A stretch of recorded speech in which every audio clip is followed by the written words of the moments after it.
Hey everybody, my name is Angie Murenga. You're watching Just Angie and I'm so excited. I have an amazing guest, Anita Makau. I've known her for quite a long time. My journey with you started a very long time ago. Yes. And welcome to Just Angie. Thank you. Thank you for having me. You're so welcome, Anita. Maybe you need to tell us who you are first so that they know we're going to have a conversation about parent-led education. But before we do that, I just want us to get to know Anita and just flow in this conversation. Okay, Anita. As I always say, that's the question. I'm like, how do I begin? Who am I? My name is Anita Makau. I'm a wife to one Daniel Makau, a mother to two boys, yes, 6 and 4. Then what am I? I'm also a life coach, life and leadership coach currently, and also in the PLF space, Purpose and Leadership Forum here. And I'm also what? A homeschooling mom right now, yes. Parent-led education. Yes, like parent-led education. And very passionate about, can I say, parenting, family, and just getting purpose out of people. Yeah, definitely. And you're the one of the PLFers who was there. You were in season 2. Yes.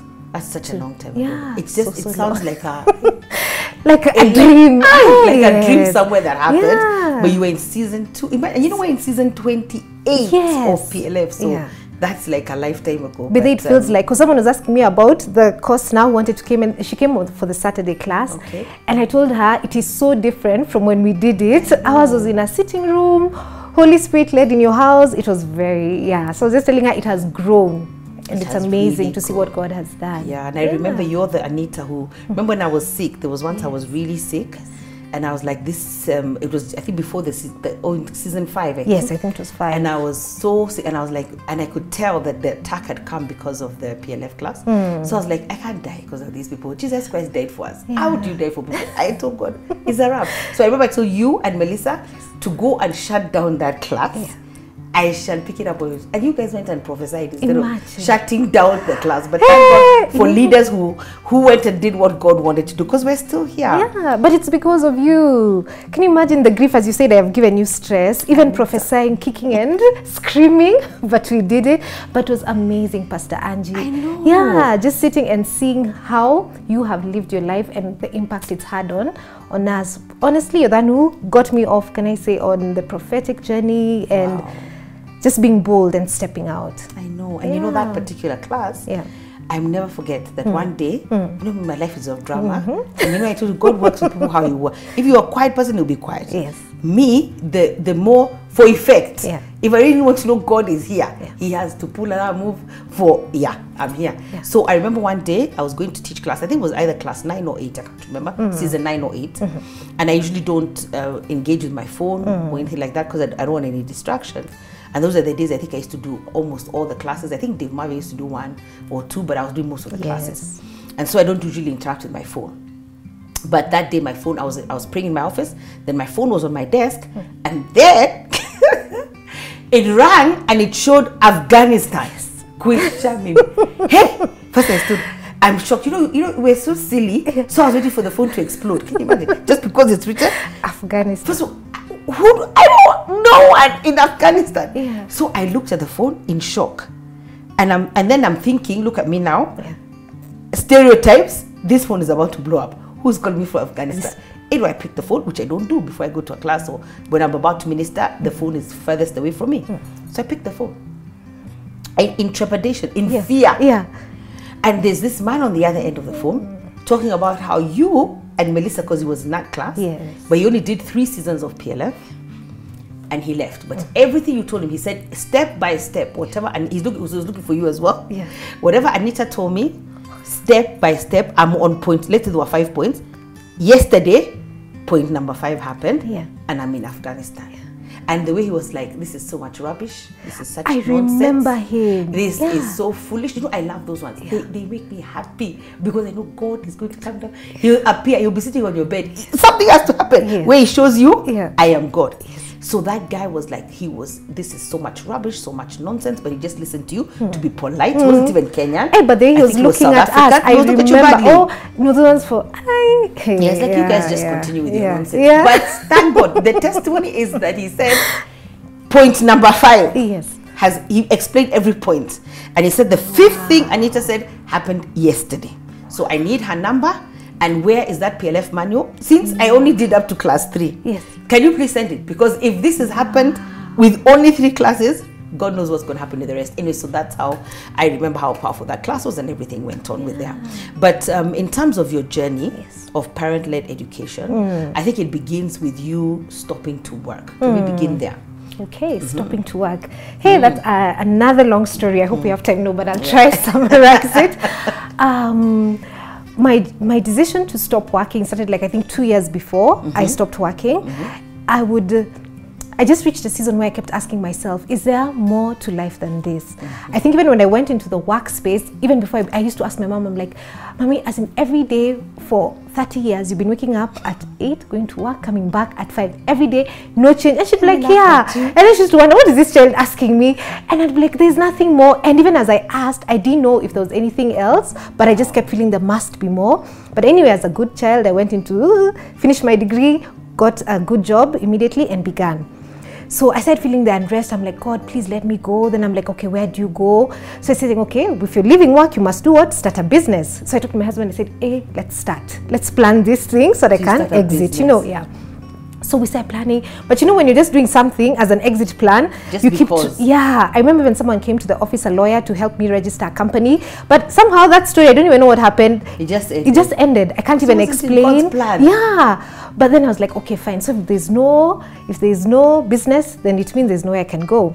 But in that process, I remember we started now trying for a baby. Before we had said we want to wait like 2 years.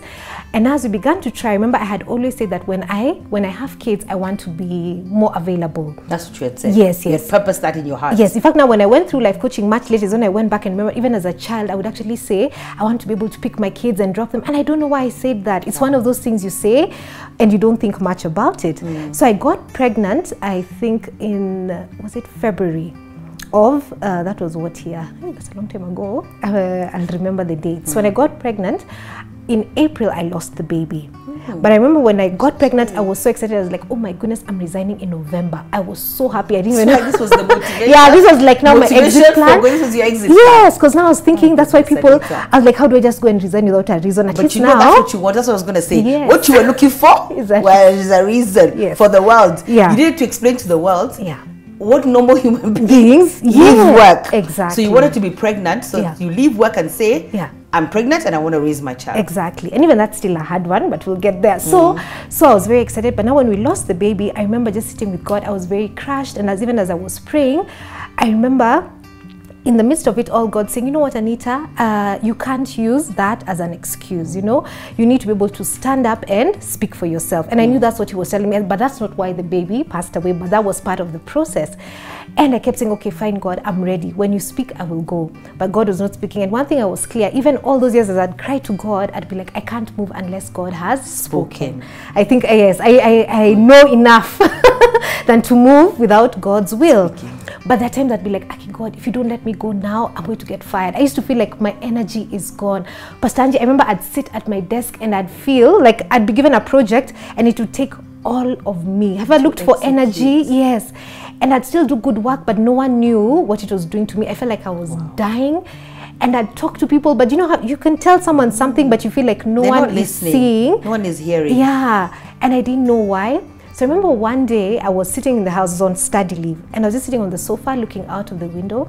And I remember I had God say, this is time. I think that was the first time in my life I've had, you know, clearly audibly. I didn't have to ask, Pastor Angie, was that God? I didn't need to come for, I knew. Yes. But now I was so scared. I was like, okay. You see how we disturb God? You see how he says, I say we disturb God, even me myself. I'm putting myself there. Yes. Because every time he wants to give you something, you cry, beg, pray, fast for the thing. Yes. What it lands in front of you.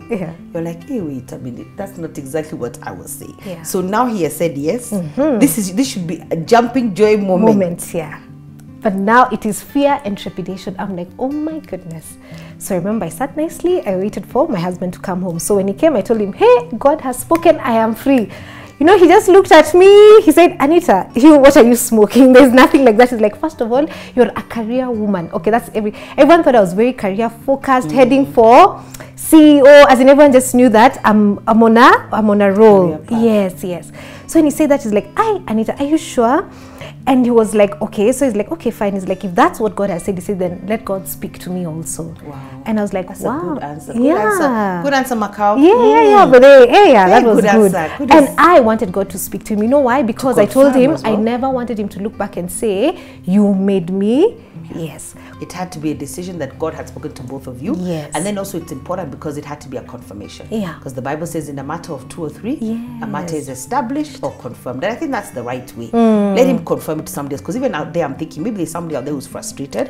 They want to try and leave. That's a good strategy to ask God to confirm it through if you have a spouse, to confirm to, or a close friend, or just in a way that there will be no denial that this is God. Yes. So now he began his journey of seeking. But even as he seek, he'd keep looking and he'd ask me, Anta, what will you do with your time? He's like, you can never sit still. In fact, throughout my career, all my my leave days were always for study leave. So it's like, you won't have anything to do with your... He just kept saying, you'll drive me up the wall. I'll be coming home and find you.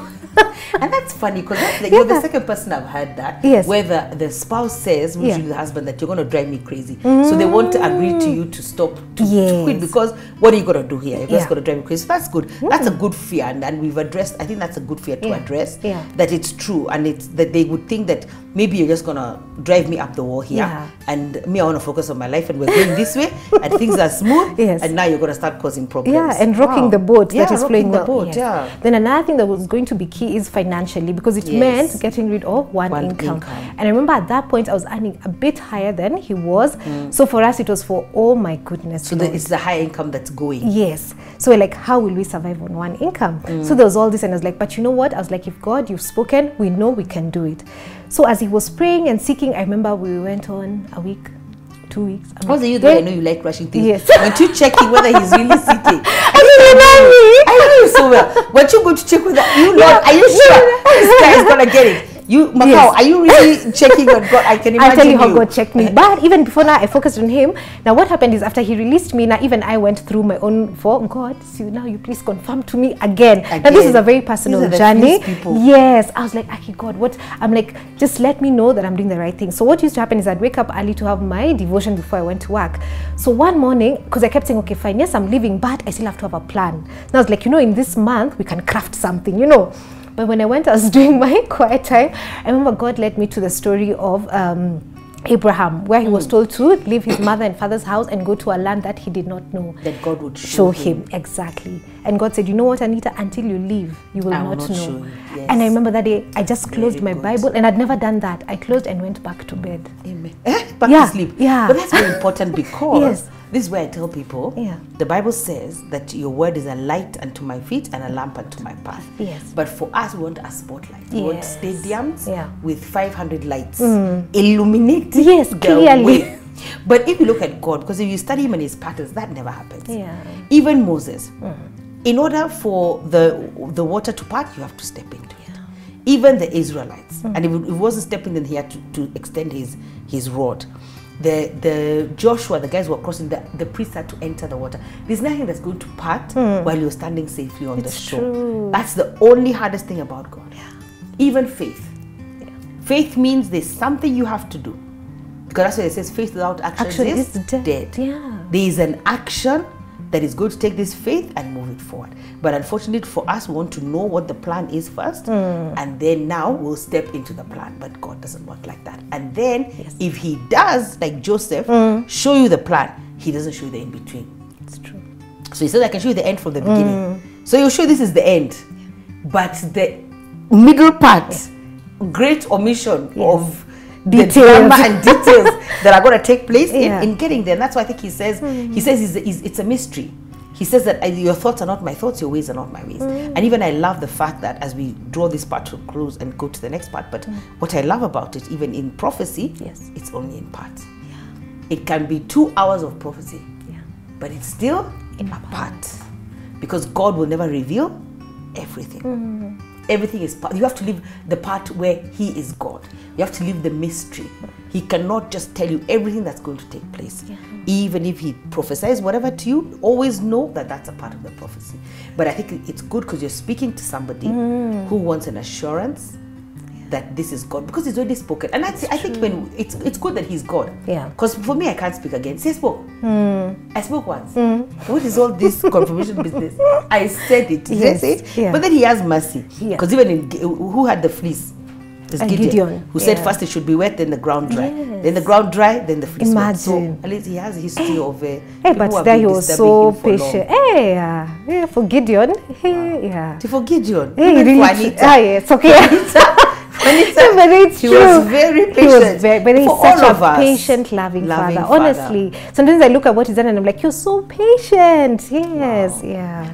I am sure that you've really been engaged by that conversation. I know it's a bit scary as well. I feel like for somebody out there, the conversation is both thrilling, engaging, but also I think can be very scary. But I think if God is speaking to you, meditate on what we've talked about in this first part, and looking forward to seeing you in part 2. God bless.